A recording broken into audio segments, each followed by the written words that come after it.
Hi everyone.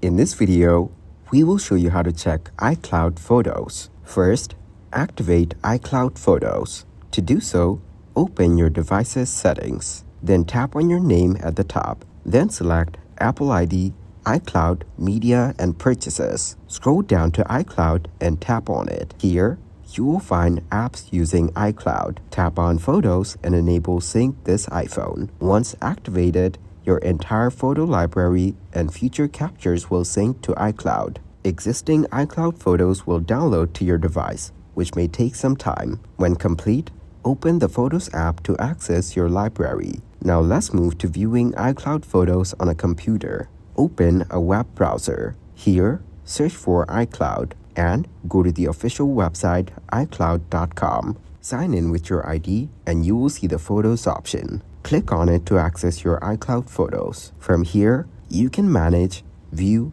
and delete photos as needed. Thanks for watching. Like the video and subscribe to the channel for more content like this.